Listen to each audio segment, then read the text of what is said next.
Hi there, welcome to Victim to Victor, the podcast dedicated to empowering abuse survivors and inspiring healing, hope, and positive change. I'm Verma, a published author, and in every episode, I'll sit down with a guest and embark on an insightful conversation about trauma, as well as practical strategies to start the healing process. So let's get started. I hope you enjoy the show.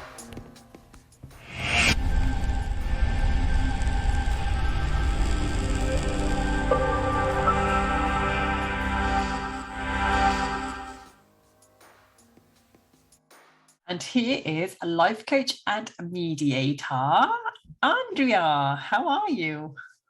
Thank you. I'm fine. And you? I'm good, thank you. Yeah, thank you so much for your time today, because I know we've been trying to connect for a while now, and it's so great to have you on to come and inspire my listeners with your amazing journey that you've been on, especially over lockdown. I'm really impressed by you becoming sober over lockdown when everybody else probably turned to drink, right? How did you manage that? It was a mindset thing. I just I had enough, Really? And I decided, okay, this is it. I need to dry up. I need to start working on myself, and this gets me, and I don't regret. I do not. Wow. How do you feel? Because I know that, when you give up drinking, it just improves your mental health, right? You don't even realize the impact that is having on your energy levels. You see life in a different light. Wow. Yeah, actually, because you don't know, you don't even realize how big the impact is on your thinking, huh? So your negativity becomes more positivity, and you have a different type of energy, and you can do much more, and it's great. It's a great feeling. Yeah, really inspirational indeed. So yeah, well done on that. And so how about your journey up until now then? It'd be great for you to kind of educate my listeners on, who you are. Who is Andrea? Yeah, who am I? I am a life coach, but I also I was a victim, and I'm a survivor, and I don't like this word survivor at all. I am a survivor. Okay. Yes. Yeah. I'm making my business now out of my experience, actually. Okay. And and I think I am one of those women who knew something was off, but never listened to the inner voice, and moved on, started drinking to forget, And as soon as I was dried up, there was a psychological program as well, and I was asked, why are you drinking? And my answer was, I have to leave my husband. I had no idea where this came from, but that was it. That was the moment of this is it. I need to leave, and I started running.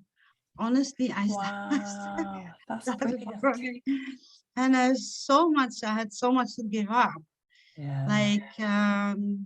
Had this beautiful apartment in the middle of the dunes in the Netherlands, and it was really in the dunes, and that was like 3 minutes walk to the beach, and that was my home. I bought it on my own, and that was one thing. Then the nature there, I used to go almost every day into the nature for a walk, and the wildness of the dunes, and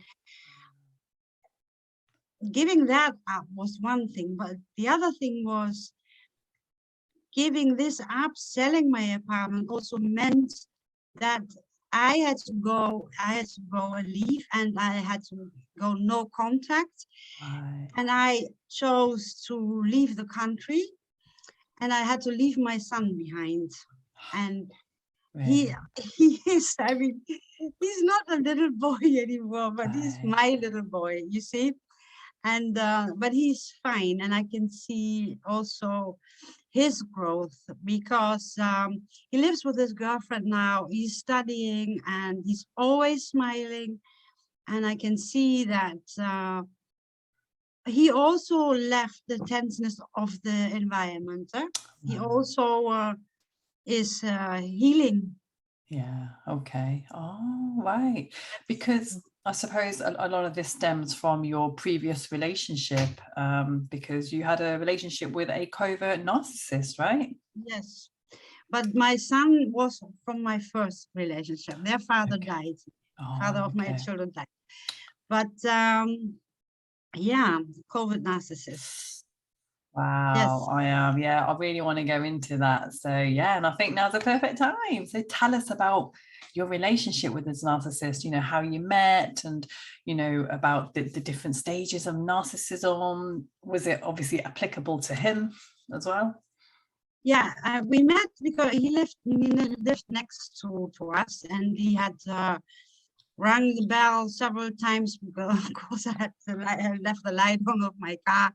Then my daughter invited him to her birthday, and this is how it started, really. And we but then never only bad times. We had good times as well. Yeah. And we had our first holiday, and there I had that was one thing that the very first time I thought, what am I doing here? And it was I bought a necklace for my daughter, and it was in the same color of her eyes, and I was so shocked with it. Really. And we went from then Germany into the UK with my children. We picked them up on the way, and there he went to see his family, and he had presents for his kids, and the necklace for my daughter was still in his rucksack. And because he didn't have anything for his ex-wife, he gave that to her. And that was the first time I thought, oh my God, I need to leave. I need to Alarm bell. I need to get my children and leave. You can't do this to me, That is really funny how you knew instantly. Yes, and not listening. And you know why? Because we were there in England. Oh, then I have to go back by train. And oh yeah, the whole world around me will say, oh yeah, here she is. She divorced her first husband and left him with the little children, and now she's in a new relationship, and look, she can't even handle this one. Judgmental. So judgmental. I just went on. Exactly. Yeah, By the time exactly. I just went on. And this is so, I can only advise, if you have the first gut feeling that there is something not right, follow it, because it gets worse. It gets worse. Yes. So after almost, let me think, we were almost 20 years together, and from these 20 years we were 7 years married. And the constant going backwards and forwards to this wedding was, he always he pulled out. He actually wanted to get married, then he pulled back, then he wanted to get married and he pulled back, and every time I just stayed. I just stayed. Yeah. And the worst part is there was never anything good about my children. They there was always a comment about them. Joshua was this and Mali was that, and but when they were good students. My son was shining in theater, and my daughter impressed his colleagues. And then Those moments he accepted them, and he was shining in their light. You see, it's the typical thing of the narcissist. Yep, yes? Absolutely. Yeah, he just wants The to be typical awarded, and he wants to be put on a pedestal, and you know, made to believe that his life's all amazing. Oh goodness, yes. His life is his life was perfect, and his kids, his own kids, they were the perfect kids of all of them, but they weren't really, because to him, because he always favored one of them. When one was interested and interacting with him, that was his favorite child, and the other one he left cold. And then it changed. There was a constant state, and I always wondered, how can he do this? But it's with the Covert Narcissist is in this case, it was he always was the victim of everything. It started in his childhood. It was as a teenager with his job. And the typical thing also was when he lost the job, it was never his mistake. And he actually lost the job because he was telling his boss how to do the work because he knew better. The typical, the classical, how do you say that in English? The classical type of a COVID. Narcissist. Really so he is really, he's the nicest, charming Englishman for the outside world. Okay. Oh, so he's actually British, is he? Yeah. He's actually British. Okay, right. Really, and not he is so, and of course now with our divorce, it's all my fault. And he actually, can you imagine, he is going so far. He has on Monday, there is a court hearing against my lawyer because he dragged her in front of the judge because she protected me, more or less. That's how it is, how you can see it. Okay. So the victim again, you see, the victim. Oh yeah, poor me. Everyone's against me. Why? But I'm so innocent. Absolutely. So what did you learn through your therapy? Because there's this thing called love addiction, where we actually get addicted to love, which is what keeps us bound to these crazy people. And I experienced it actually, because I met someone online, and all of a sudden I got the same thing, this love bombing, and I thought, wait a minute, this cannot be true, right? But then there was, and then the accusing, then withdrawing, and then telling me I was wrong. I saw it in a different light, not the correct light, and I thought, whoa, wait a minute, this is not. And the funny part, I realized the addiction because I used to go to bed and thinking to myself, oh no, tomorrow is that's it. This is the last day. Tomorrow I will end it. And then when I woke up, everything was in a different light again. And I came to the conclusion, here is something not right. So I started reading about it, and I was already in a program where I learned to love myself, because that is basically what it is. We don't love ourselves, otherwise we would care of ourselves, and we don't really care of ourselves. We actually put us aside and care about the narcissist instead. Exactly. Absolutely. So yes, it is addictive. And there are some medical researches about this, and apparently you making dopamine and whatever it is going on in your brain, there is a chemical reaction going on, and that is the addiction. And it seems to be as addictive as cocaine or so. So you really have to work on yourself to get rid of this. And the best is the best is realizing is the best realization is that you do not love yourself. If you would love yourself, you would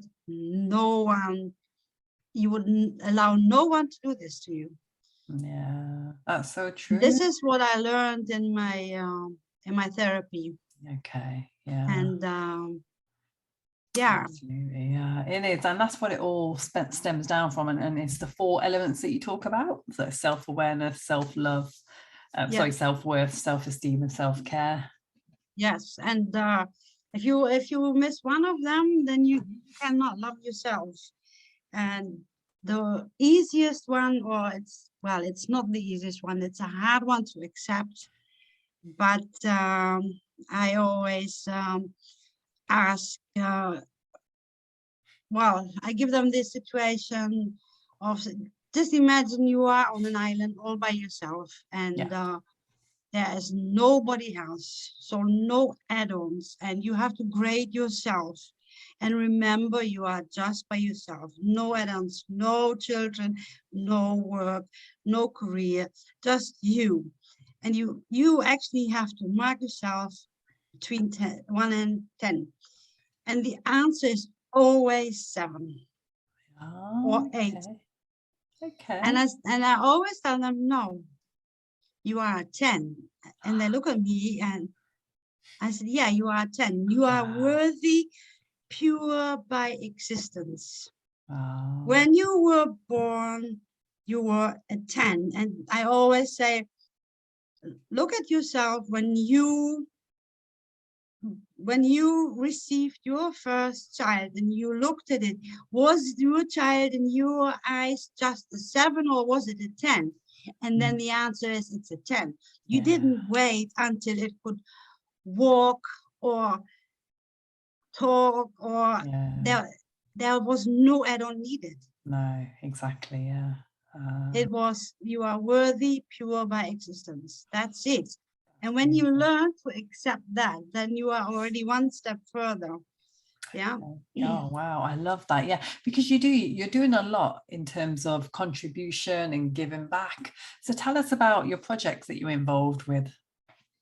Oh, there is one big one. That's the Talk Love Foundation in Africa.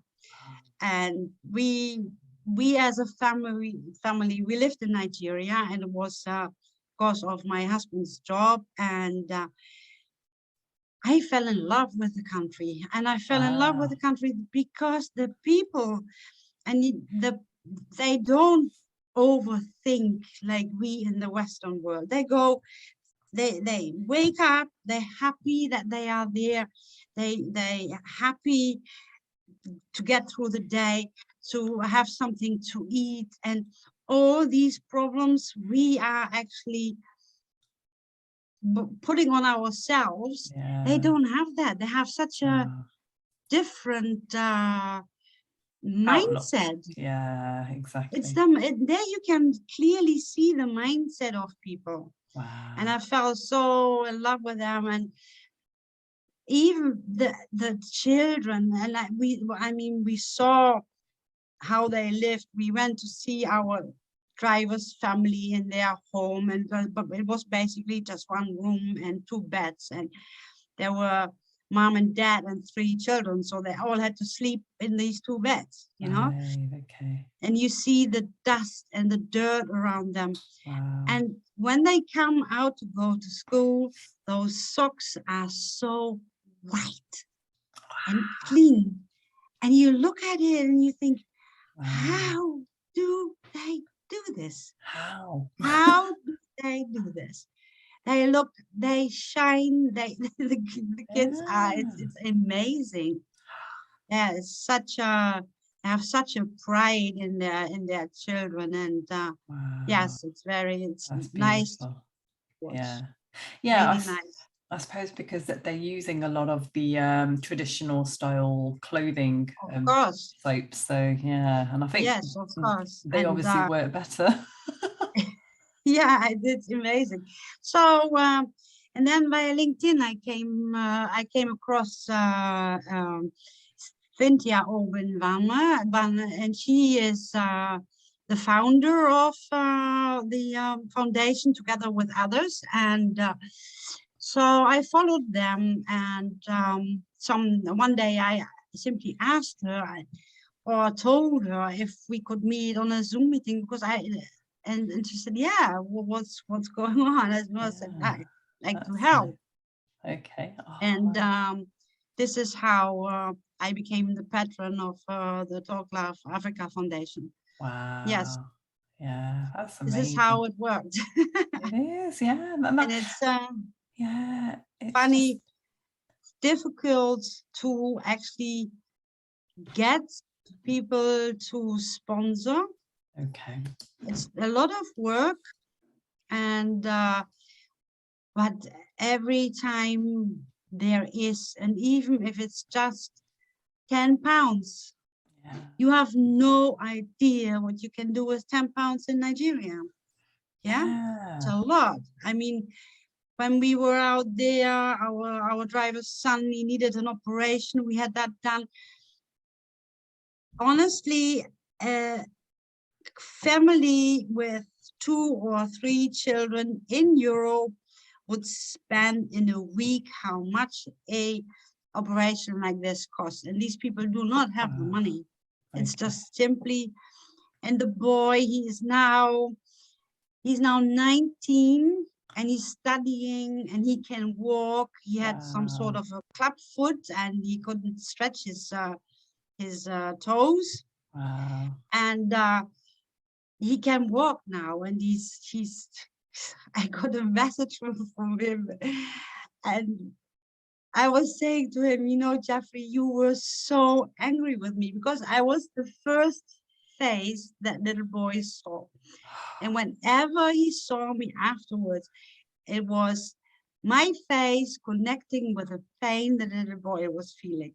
Wow. So whenever he came for a visit with his mom, he made sure that he was not in my neighborhood. And we were talking like last year, and I got a message of him. I said, Jeffrey, do you remember that you always run away from me, that you were hiding? Because I said, yeah. He said, but you know, Mom, I was such a little boy and I didn't understand. And now I'm so grateful for what you did. Oh, yeah, that's beautiful. Yeah, absolutely. So what is it? Because obviously, you know, you're doing a lot of mindset coaching, and I can see that, you know, you've got this real big passion towards the African community. What is it that we're lacking in the Western world, do you think? First of all is gratitude. Okay. We don't recognize, we don't acknowledge, that's the word. We don't acknowledge enough what we have. If you start your day with acknowledging the things you have in life, and also I teach acknowledge also your future. If you have goals set for your future, acknowledge, be grateful. For example, I was making a joke once, be grateful for the final exam of your child, for example. And I was I was in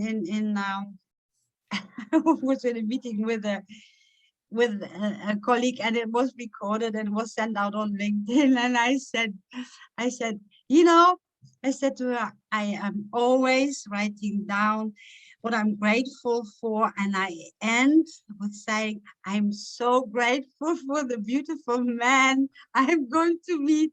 You have no idea what that cost. Wow, yeah. Looking into the future. That's brilliant. No, I mean, all the reactions on LinkedIn, the private DMs, it was unbelievable. That's so inspirational, obviously. And it is, and you're right. I actually am a firm believer of gratitude. I practice it daily too. And I just feel like it's the ultimate medicine for fulfillment and a happier life. It is. It is. And I guess you know Jay Chatty. Yeah.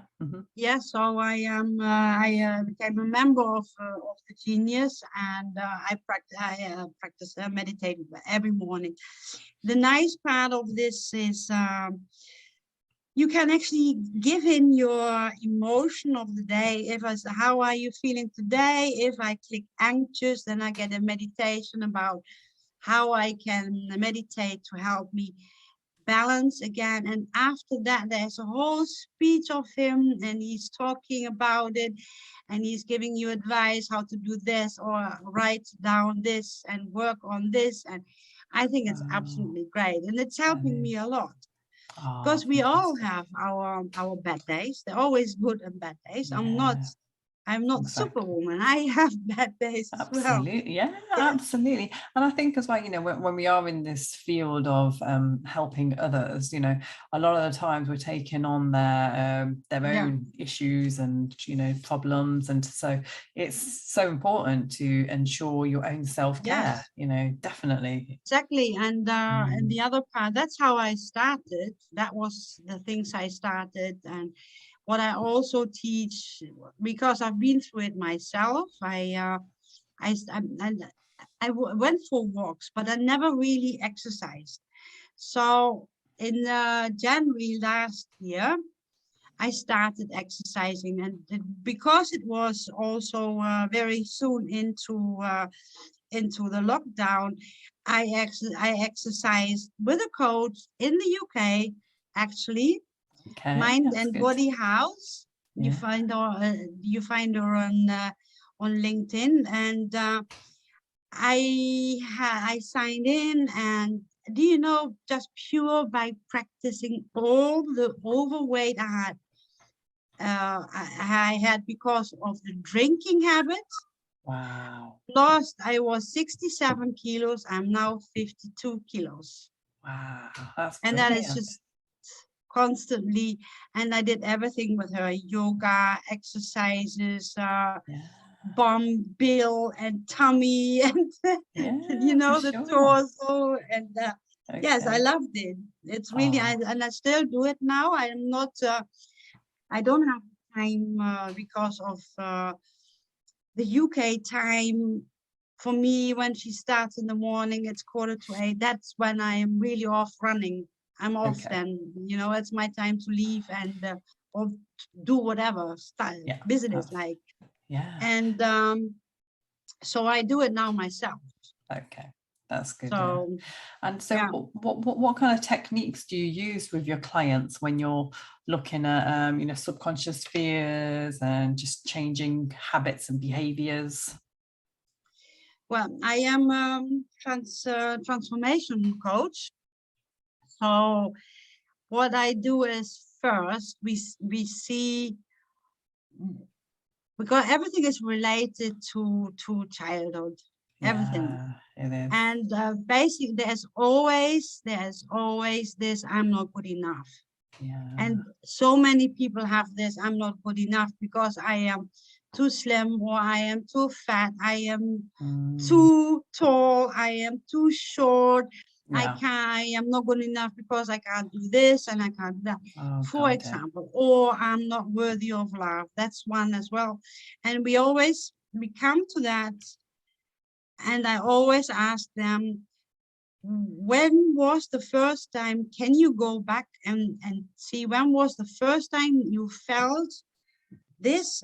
You had this feeling, and they can go back very far. And Okay. then you start there, and we talk about that. So the thing is, it's a thought, huh? That it's not good enough. And this Yeah. thought, of course, creates feelings. Yeah. And we go to the situation. For example, there's a situation where, well, when did you feel it for the first time? Okay, we go to the situation. The question is, what happened? Who is there? What was said? Yeah. Okay. Yes. And then on the other side, we look at, okay, then how did you feel? And you really have to then guide them and push them to really come up with feel the feelings, and they are feelings like, I hate my mom. Yeah. But before you have them, so far, I hate my mom, or I hate my dad, or, you have to keep pushing, and you have to really push.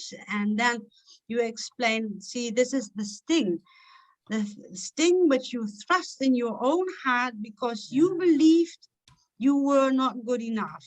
And then you ask them, and was mom or dad or whoever was in this situation, did they ever say you were not good enough? And then they come to, no, actually, no.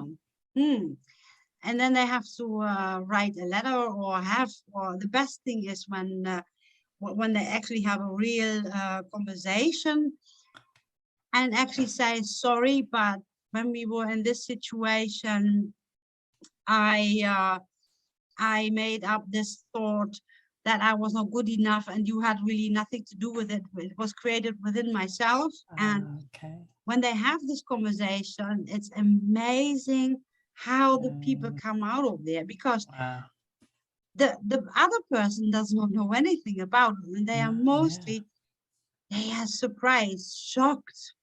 How could you think this? And then they come into a real conversation about what happened then. And then you build up, you go through several of these situations, because there are more people that have this conflict with, because that's what basically it is. It's a conflict. It is, in a conflict which we're having to really challenge and to try and fight, and to, and again, these, it's like resetting your limiting beliefs. So exactly. And because and through this you come also to their beliefs. What did it cost you? That is the question you ask. What did it cost you? Did it cost you love? Did it cost you understanding? Did it cost you communication? And then you finally you come to the disbeliefs, absolutely. Because and also the see, I was right. No, you were right. Exactly. You were never right. No. And so how many sessions does it normally take for you to get to this level? It depends. The first transformation is most of the time 3 hours, and then then the penny drops for the first time, and then you build up on whatever is there, but with really then creating the love for yourself, it's mostly 3 months.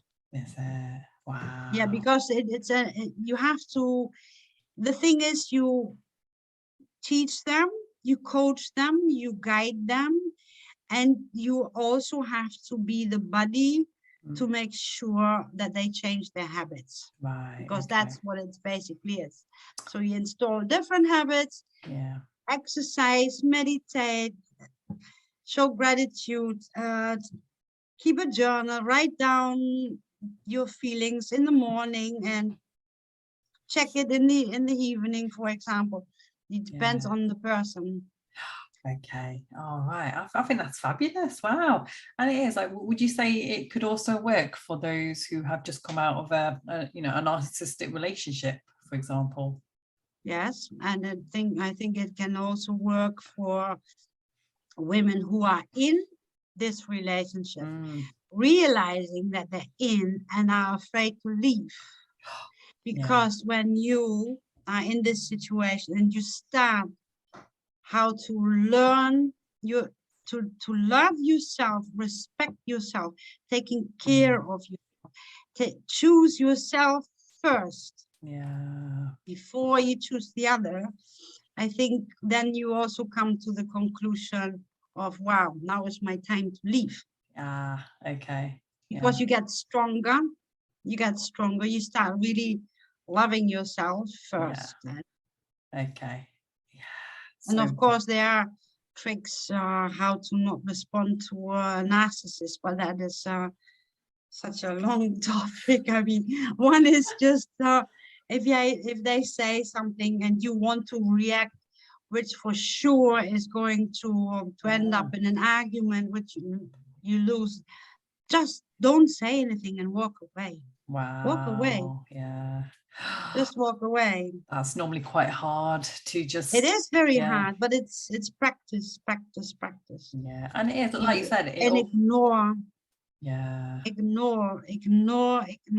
Yeah. It's difficult. I know it's difficult. It is, but it's But all the down more, to self-love, right? Yeah, the more you start seeing yourself as the person who is worthy, everything outside of this toxic relationship, because you know, actually, you haven't experienced it, but you know that there is a better world out there. You know it. Yeah. Yes. You know it, yeah. You're just too afraid to step out. Okay. It's like I made the comparison of a pair of shoes once, and it's like buying this beautiful pair of shoes, and then when you are home and you start wearing them, you come to the conclusion they don't really fit. Okay. But you bought them and you fight it because you need to wear them. Yeah. You cure the blisters, but you don't cure the cold. Okay. Just imagine, just think about that beautiful pair of shoes, high heels in red, and they pinch you, they hurt you, they actually you have blisters on your toes and on your heel, and yet the next time you go out you wear them again because you think no, I bought them Determined because of the color, because of this. Yeah. It's the same. It's not the same thing, but yeah, that's how you can see it, because you stay in there and you cure the blisters, and it's true. you get more and more hurt. And a colleague of mine, and we said to each other, as long as I don't want to leave, the pain isn't big enough yet. Yeah, the pain is not big enough. It's true, yeah. And they say, don't they, that sometimes it makes you, that you have to hit rock bottom before you actually decide to change your life. Yes. Yes, absolutely. Wow. So do you find that in any abusive relationship, do you find that the abuser will always be a narcissist? No. Yeah. No, there are other problems. I mean, I wouldn't say that every man who is widely abusive is a narcissist. It can be a broken child. Yes, it can be a broken child. You never know what's behind that. There are different things. You can't just judge them all. You can't. I mean, there are, let's put it that, there are people who use the word narcissist in many different situations. Yeah, they do. They don't know what narcissistic abuse is about. That is the difference. Yes, the constant control over you, and the abuse of the mind. Yeah, absolutely. Abusing the mind of the other person to look better yourself.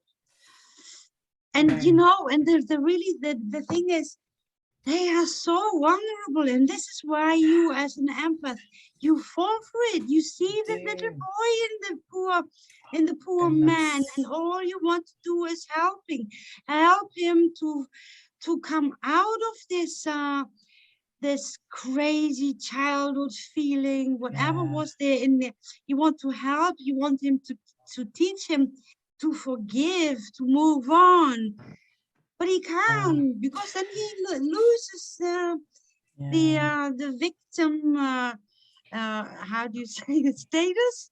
Yeah, absolutely, yeah. He can't, he has to stay in there, because without that, he's lost.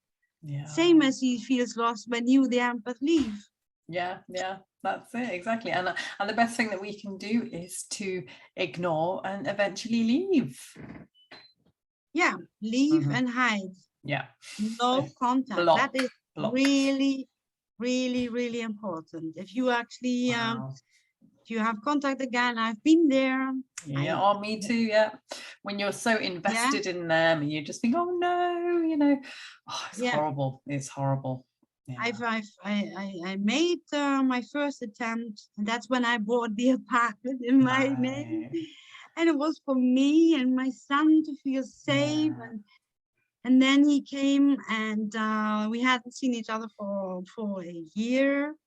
As soon as I had contact, it was bam, done, dusted. I was drawn into it again. And before I knew, he moved in, and that was it. So, and it took me another 4 years to read it before I actually finally said, okay, this is it. I'm going now. This is it. And you know what he said? What I said to him? I said to him, I am so fed up with circling around you like a satellite. Yeah. This, and you know, the funny part is that is exactly what he told everyone. Do you know what she told me? She told me she was fed up with circling around me like a satellite. Just imagine. She said, just imagine this, but this is exactly what it was. I was constantly around them, right? Constantly. Constantly. I mean, there was a time I asked him, can you please leave me alone in the morning? Because I love to be alone, to start my day alone. Just me and I and myself.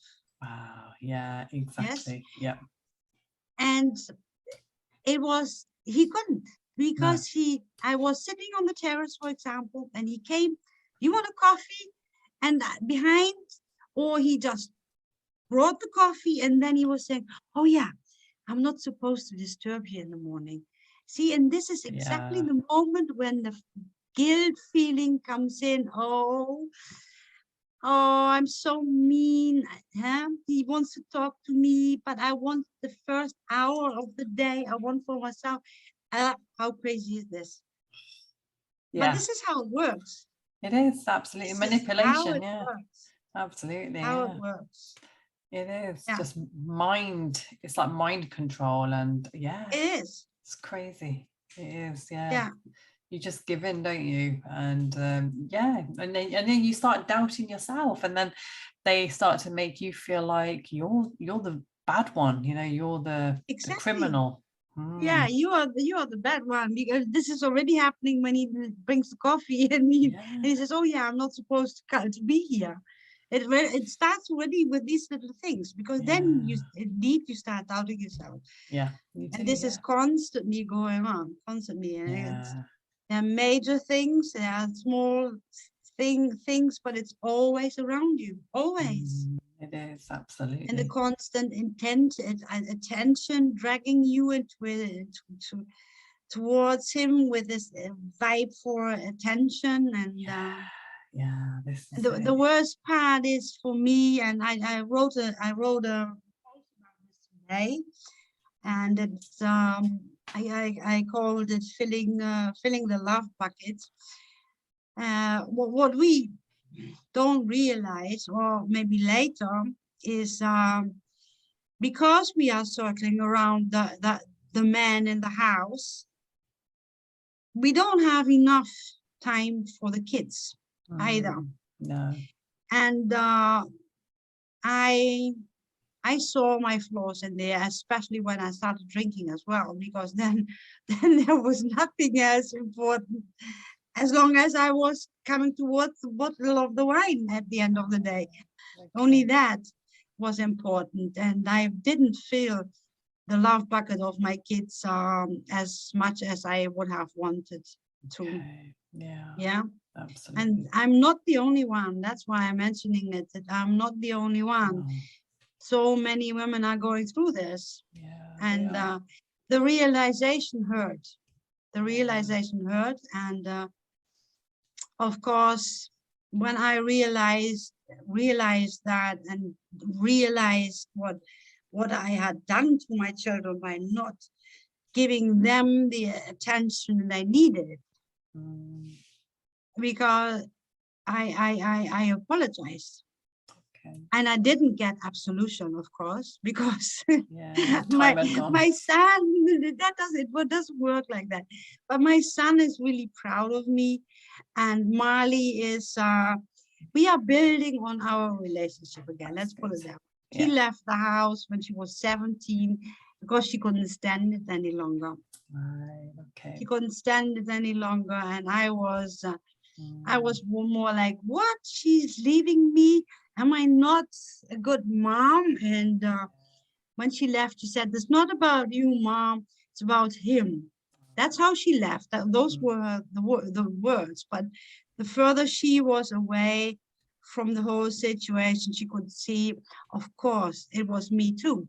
Yeah. Yes, and basically, it was maybe only me because I gave in to this narcissist and not looking after myself. Thus, not looking after my children because I wasn't ready for it.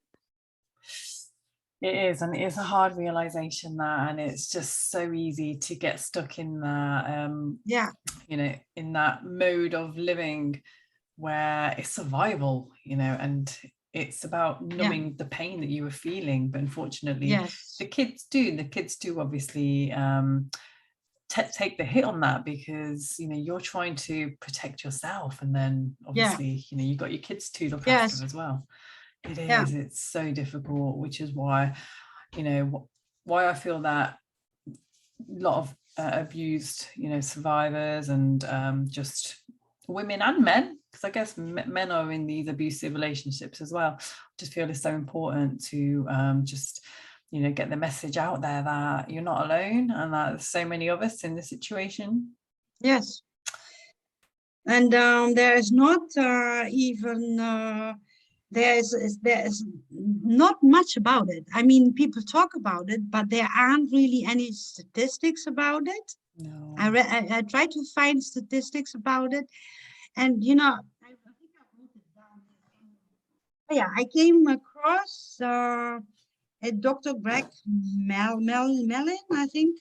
Okay. And he was saying that that was 2017. 326 million in the US, and 6% of those were having NPD. Yeah. And if you then divide it, and you come and you just look at it, it's 519 million. Let's say 19.5 million with NPD, and just imagine that one narcissist abuses 5 in his life, 5 people in his life. It comes to 97.8 million. Wow. Just imagine. And we are talking, and there are people thinking, well, you know, I was talking to someone about this, and it's a new group of friends here where I am now. They're all experts, and we were talking about it, and he said, you know, this term narcissist is used too often. Maybe he was just an asshole. Yeah, maybe. This is the reaction of so many. Wow. Maybe he was just an asshole. Okay, yeah, this is it. They don't understand, and this is why it's just so important for those who have been in narcissistic relationships to come together and develop a community, so that you can talk about it and know that, you know, this is like, it's like a disease, narcissism. Yeah. Isn't it? They say, don't they, that, you know, there's this narcissistic gene that they're kind of born with. It's in their DNA. And no, I don't believe that. Really? It is for me. It's either there will be two things, either neglecting the child or putting the child from early age on a pedestal. How do you call it like that? Oh yeah, we do. Yeah, absolutely. Yeah. That they always stay better than the rest. Look at my child. Look at you. You are so Right. you can do this better. You can do this better. You can do this, and blah blah blah blah blah. And mom really boiling to excess.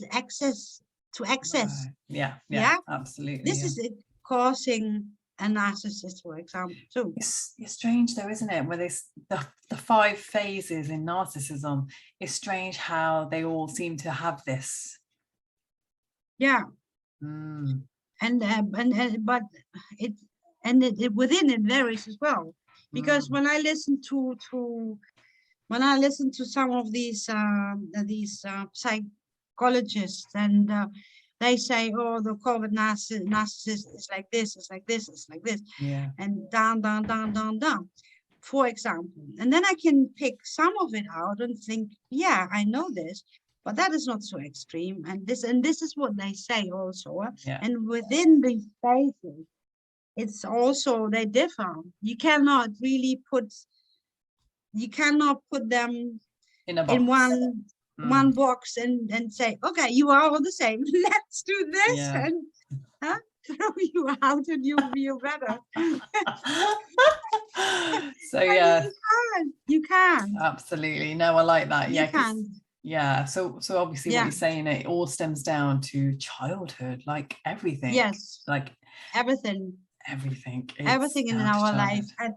And it's I don't know if you have heard about the term when people start talking about your inner child. Yeah. Mm-hmm. Yes, your inner child, because this is when we are what we are really when we were small, because we were very we are like, when we are born, we are like sponges. Yeah. Yes, we get everything in, we suck everything up. But we're also very open and vulnerable, because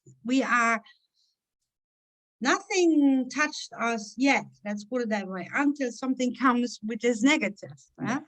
So we are totally honest, open, vulnerable, and it's up to the people around us to make sure that we stay safe, because we are too young at that point to look for the safety. But their inner voice, or our children's inner voice, starts talking to us there and then.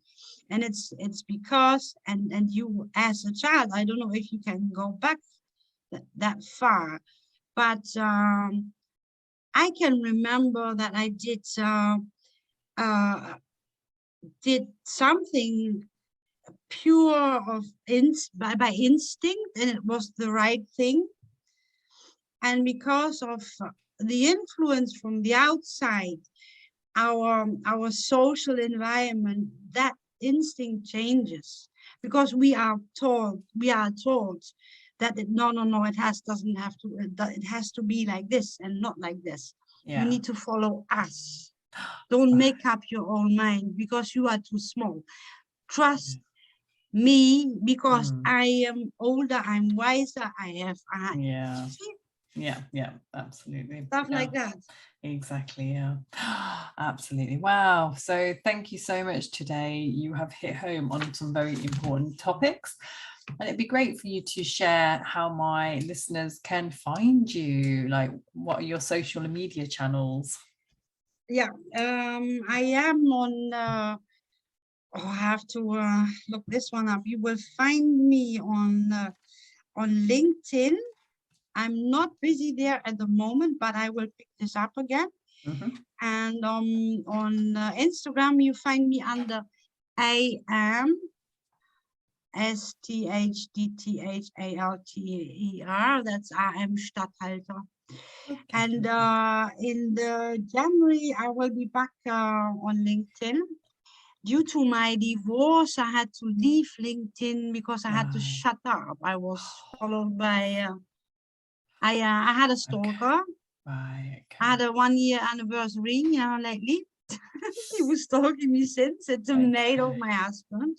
Right. And I couldn't stop him because he always came with another fake profile. Right. And there were so many at a point I couldn't judge anymore. Is this him? Is it not? So I needed to shut up and Yeah. go. I needed to make sure because they also wanted to find out where I was. Right. They Okay. tried all Yeah. sort of ways, and on Instagram I'm much safer because you have followers and you Yeah. can check very easy. Exactly. Is this and you don't let them in. Yeah. Well, good luck on that, and we'll carry this discussion on. But in the meantime, my friends, if you have any questions for Andrea or myself, please do get in touch. And we hope that you found this episode on narcissism and about just how to really change your behaviors and how to gain self-love.